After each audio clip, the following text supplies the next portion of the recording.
In the year of our Lord, April 28th, 2026, Fortune magazine quoted a revelation by NVIDIA executive Catanzaro. The cost of compute is far beyond the costs of employees. That's right, boys and girls. NVIDIA's Vice President of Applied Deep Learning says AI is more expensive than paying human workers. Can anyone remind me exactly what the value proposition of AI is supposed to be again? Because I don't understand the enthusiasm for what amounts to a negative productivity gain. AI companies have been peddling a lie because their subscription charges are wildly incommensurate with their actual costs, driven by the tokens used by a customer. The reality is borne out by the subscription income versus the money spent on tokens by companies like Anthropic or Copilot or OpenAI or Grok.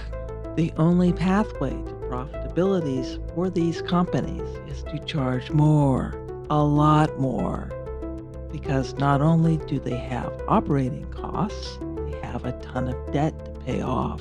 So adoption has been driven by highly subsidized subscriptions and the relentless coerced adoption of these products as managerial fiat, or the inclusion of AI enforced usage in their traditional products. I'm looking at you, Google and Microsoft, just your local AI dope dealer, doing well, doing good. First one's always free, kiddies. This AI mania is reminiscent of the subprime crisis, where investors came to believe credit default swaps had defeated risk and that property prices could never come down, aided and abetted by auditing companies who were not willing to admit they couldn't understand the instruments they were tasked with rating. In the end, they all gave up and chose to parrot what other agencies were saying, till the auditing sector became a gigantic affirmation circle jerk. Trust me, turtles, all the way down.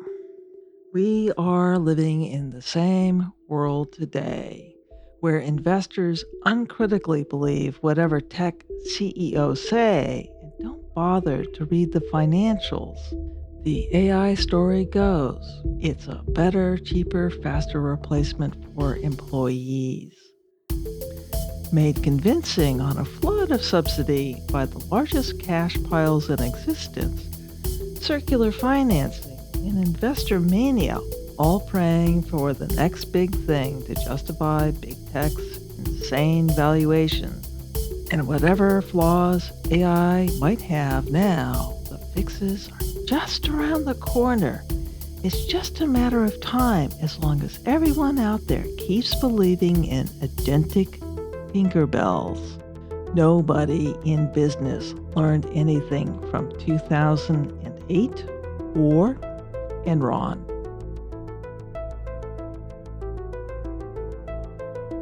But I am not done. Those that recognize that we are indeed in a gigantic bubble remain complacent by categorizing it as part of a normal business cycle. Economists remain sanguine over the AI bubble, treating it as commensurate with other booms like the railroad mania, the dot-com boom of the past, rather than with 2008 or the tulip craze.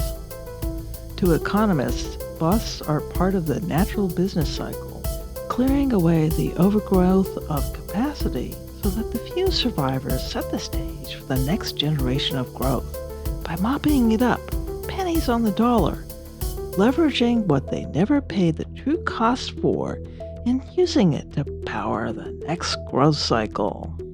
It's always for the best in the long run, except for one teeny tiny little problem. Their assumptions are predicated on the idea that there's going to be salvageable infrastructure in the first place, just like previous investment booms. The operational life expectancy of data center GPUs is 1 to 3 years, not the 20 or 30 or 50 years of railroad tracks or fiber optic cables. An AI bust will leave behind a graveyard of burnt out or obsolete hardware that lacks adequate water and power, or water and power that can't be had at financially feasible prices. Unlike the railroad mania or a dot-com boom or a manufacturing boom, there is no infrastructure left over when the dust settles. Most of it will be dead on arrival. There won't be any there for creditors to recover some portion of their losses.